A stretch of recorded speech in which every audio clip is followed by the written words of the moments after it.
При бронхите и кашле необходимо 1 чайную ложку сухих сосновых почек добавить в горячее кипяченое молоко и пить утром и вечером.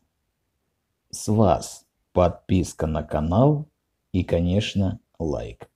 Мне будет приятно.